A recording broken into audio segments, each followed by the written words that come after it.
Frekvenčný prístroj Oberon opakovane meria v rôznych orgánoch mojich klientov plesne. V nose, pľúcach, črevách. Každé telo má slabšie miesta a presne tam sa rady vracajú plesne, pokiaľ nie je riešená ich príčina na rôznych úrovniach. No a vracajú sa prečo? Lebo máme zníženú imunitu, alebo sme prekyslení, stagnuje nám lymfa, máme nadbytok hlienu a plesne sa tam dobre cítia.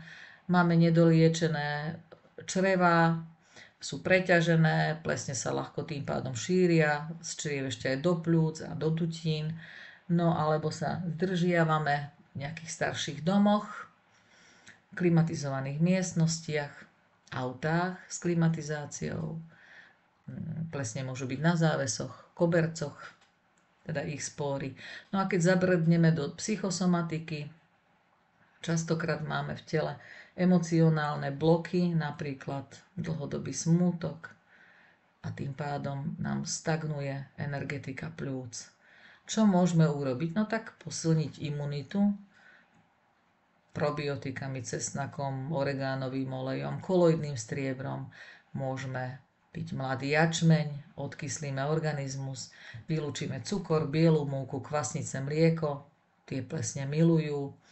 No a môžeme podporiť napríklad plúca dutiny inhalátorom, inhalujeme s morskou solou alebo eterickými olejmi, alebo pijeme čaj, ako je podbeľ, skorocel, pamajorán a veľa čistej vody.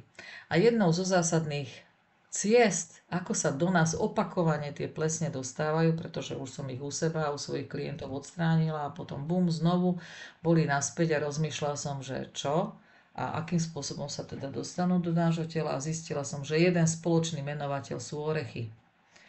Nepreplachované orechy a oriešky a môžu byť významným zdrojom plesní.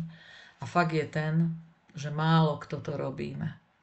Orechy môžu obsahovať mikroskopické plesne, ako Aspergillus flavus, ktorá produkuje aflatoxíny, veľmi škodlivé mykotoxíny a tieto toxíny zaťažujú pečeň, oslabujú imunitu, podporujú zase opakovane návrat plesní do nosa, čriev, pľúc a tak ďalej. No a teda čo môžeme urobiť? Keď otvoríme balenie orechy, skontroluj vizuálne, aj teda chuťovo, orech ovoňaj, a či teda nepáchne, ak cítiš horkosť, alebo vidíš, že je zažltnutý, zatuchnutý, vyhodí ich nemilosrdne. Orechy by mali po otvorení voňať jemne, neutrálne, bez stopy po vlhkosti alebo zatuchline. Nikdy nekupuj zomleté orechy, pretože v nich je najviac plesní. Nasyp orechy do sytka, dobre ich prepláchni potečúcou vodou, zmieš prach, spóry z plesní a zvyšky konzervantov a až potom ich daj do sklenenej nejakej nádoby, zalej ich filtrovanou alebo odstátou vodou. Môžeš pridať štipku himalajskej soli a tá pomáha deaktivovať antinutrienty a nechaj ich namočené najlepšie na noc alebo minimálne 2 až 4 hodiny a po namočení ich znovu prepláchni a ak ich nechceš hneď zjesť, tak ich dosúž v rúre pri teplote okolo 50-60 stupňov alebo keď je veľmi horúce na slnku a vydlžia ti dlhšie a nesplesnivejú. A ak si doma robíš rastlinné mlieko, tak samozrejme vždy z namočených prepláchnutých orechov.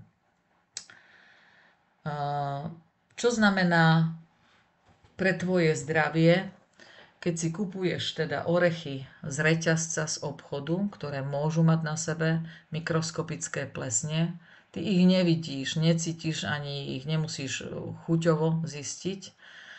Keď prídeš na meranie diagnostickým prístrojom, tak ti ich zachytí v lymfe, nose, pľúcach, črevách.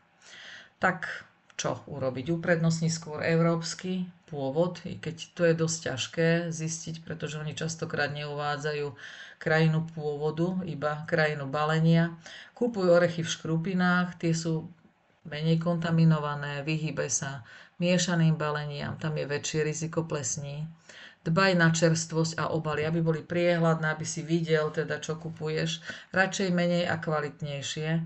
A orechy namáčaj, preplachuj a ak ich nejdeš hneď jesť, tak ich vysúž v rúre pri teplote 50 stupňov.